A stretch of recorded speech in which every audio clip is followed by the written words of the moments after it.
Welcome to The Explainer. Today, we're digging into the mind of one of the most talked about people on the planet, Elon Musk. What does he actually believe? We're going to use his own words to piece together how he sees everything, the universe, our place in it, and yeah, even the idea of a creator. So let's just get right to it. This is the big question, right? You've got a guy who's literally building our future. We're talking rockets, AI, brain chips. So where does something like a creator or a god even fit into that picture? And when you ask him straight up, his answer is surprisingly direct. The creator. Boom. But, it's not that simple. That one little phrase, it's the key to unlocking a whole worldview that is anything but traditional. It's just the tip of the iceberg.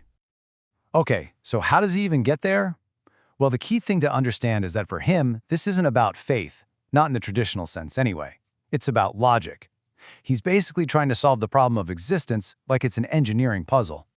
For Musk, a creator is just a logical necessity. I mean, look around. The universe is insanely complex. The laws of physics, a human brain, it all had to come from somewhere. So it's less about a specific dude with a beard in the clouds and more about saying, hey, there has to be an explanation for all this. And here's where it gets really interesting. He uses one of his own creations, the Cybertruck, to make his point. It's basically Occam's razor. Think about it. If you stumbled upon a Cybertruck in the middle of a forest, would you think it just appeared? That rocks and leaves just randomly formed into a truck? No way. You'd know someone, a creator, built it. So his point is, why would we think any differently about the universe, which is, infinitely more complex? And he takes that idea even further with this ant analogy. He says we're basically like ants on an anthill.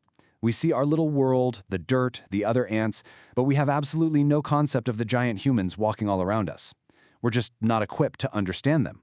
And that, he says, is our relationship to our creator. We're just not capable of grasping what it is. So if you follow that logic, a creator, but one we can't comprehend, it leads right to a very modern, very Elon Musk idea, the simulation hypothesis. This is where the creator stops looking like a god and starts looking a lot more like a coder. Okay, so what exactly is the simulation hypothesis? It's the theory that our entire reality, everything you see, feel, and do, is just a super advanced computer simulation. And Musk actually connects this to an old philosophical idea from Spinoza, which basically says God isn't some person, but is the universe itself, the system, the rules. For Musk, those rules, they're the lines of code. And get this quote is so important. He's saying that whoever cooked up this simulation, they're running it because they don't know what's going to happen. It's not a movie playing on a loop, it's a live experiment. Now, this is the really mind-bending part. You'd think living in a simulation means you have no free will, right? Musk argues the exact opposite. He says the simulation is proof of free will. Think about it. Why do his engineers at SpaceX run simulations? Because they don't know the outcome. If they did, they wouldn't need to run the test. So if we're in a simulation, the creators are running it to see what we will do. Our choices matter. They're real. All right, so we've got a logical creator, a simulation, and free will. So where do actual religions like Christianity fit into all this? Well, for Musk, it seems to be less about the divine and more about the user interface. It's like a set of moral guidelines for how to behave inside the simulation. And he's really clear about this. He makes a hard distinction. He's not necessarily talking about all the miracles or the theology. He's focused on the teachings of Christ. Forgiveness, loving your neighbor. He sees those as genuinely good and wise principles for living a good life.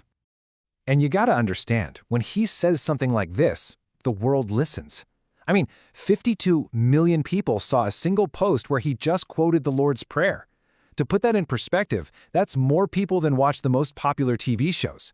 His platform is just massive. Okay, so let's bring this all back down to earth. How does this kind of unique worldview, this mix of logic, simulation theory, and Christian ethics, actually affect his day-to-day thinking on real-world stuff? Let's look at aliens, personal threats, and even politics. So when it comes to aliens, he applies that same hardcore evidence-based logic. He makes a big difference between UFOs, unidentified flying objects, and aliens. A UFO could just be some secret government drone, a weapons prototype. But actual extraterrestrial beings? He says he's asked his top people at SpaceX, the folks who would know, and nothing. Zero evidence. For him, no data means no aliens. Simple as that. But it's not all just cold logic. This is where it gets really human. He talks about his life being in hardcore mode, where one mistake could be fatal. And in this context, he's actually said he feels he needs divine protection from what he calls a death cult. It's a really stark contrast, right? This belief in a logical, hands-off creator, but still feeling the need for spiritual protection. And that complexity extends everywhere, even into politics. The sources we're looking at also talk about him reconnecting with Donald Trump. It just goes to show how his interests can jump from the nature of God one minute to American politics the next. He's operating on a lot of different levels at once. So what's the big takeaway here? You've got this incredible mix. A belief in a creator that's based on logic, not faith. A reality that's probably a simulation, but one where your choices actually matter. And on top of all that, a deep respect for the ethical code found in Christianity. It's like ancient philosophy meets Silicon Valley. And it really leaves you with a huge question, doesn't it? As our technology gets more and more powerful, almost godlike, what is that going to do to the future of belief itself?